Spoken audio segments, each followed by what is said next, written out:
Okay, all rise. So before anything else, let's have a prayer first. And let me standing for sing up national anthem. Kagawad Diego, can you lead us in prayer? Let us pray in the name of God. Lord, thank you for this wonderful day. Guide us for this session.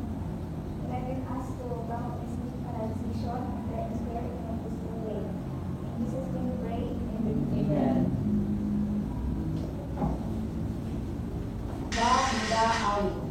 Bayang Mati, Tersijiwanan, Ayat Mahfuz, Salimulian, Luka ini, Tulisan Mahiti, Sama Nulu, di bawah sisi, sa dagat at puno, sa simoy at sa langit bumuko, may nilagang pula at awit sa panglayang minamahal. Ang isang ng watawat mo'y tagumpay na naghihingi.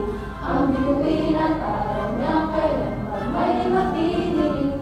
Lupa ng araw na maipasinta, buhay lalim sa pila. Ang ligaya ng may mahati, pagmamahal na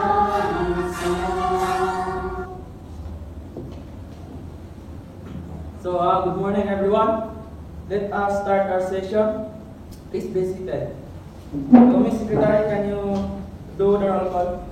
So, good morning everyone. I call our barangay captain. Present. Treasurer. Present. Kagawad Insing. Present. Kagawad Clemente. Present. Kagawad Gallego. Present. Kagawad Alutin. Present. Kagawad Atos. Present. So everyone is present. So I would like to recognize our visitor from District 2, Ma'am Cherry Dominati. Okay, thank you. And that's all. So, thank you, Secretary. So, we are now in our quorum, so we can begin. Let's proceed to the first agenda. The minutes from the last session, Secretary, can you present them?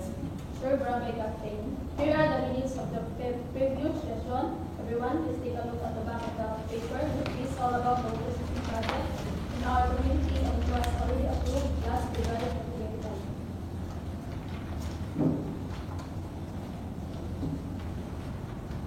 So, are there any corrections or amendments to the minutes? None from my end, Barangay Captain. I also have no corrections.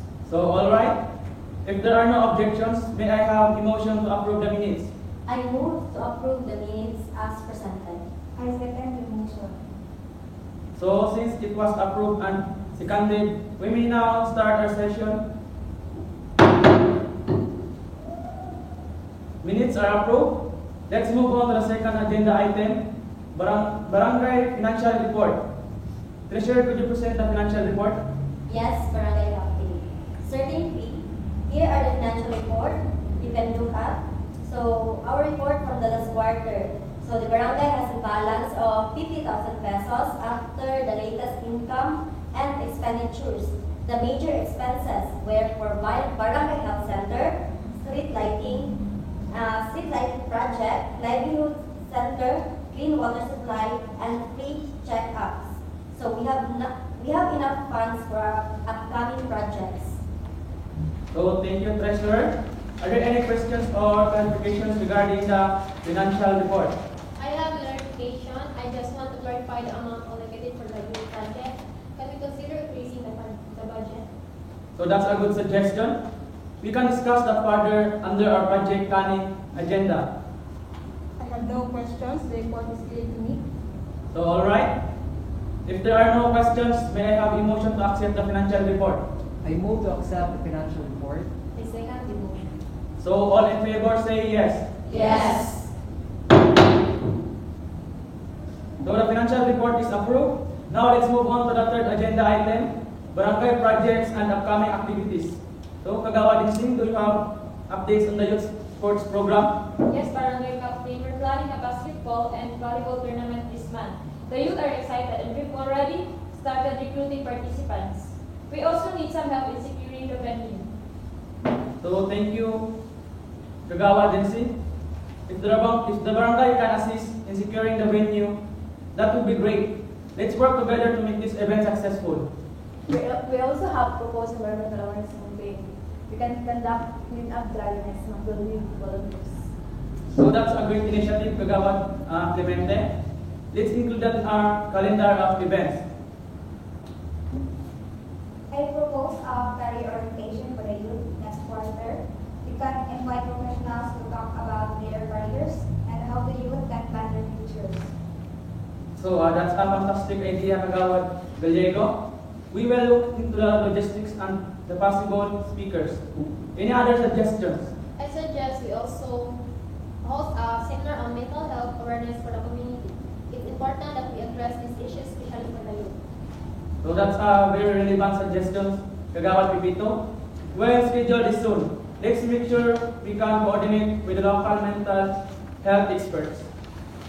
Can we also discuss the youth empowerment program?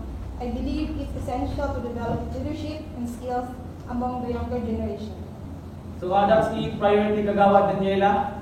We will form a small committee to work on the details of this program.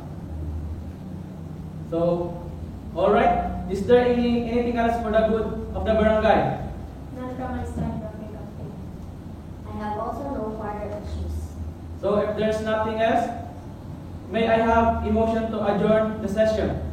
I move to adjourn the session. I second the motion. So all in favor say yes. Yes. So the session is adjourned. Thank you everyone. Have a great day ahead.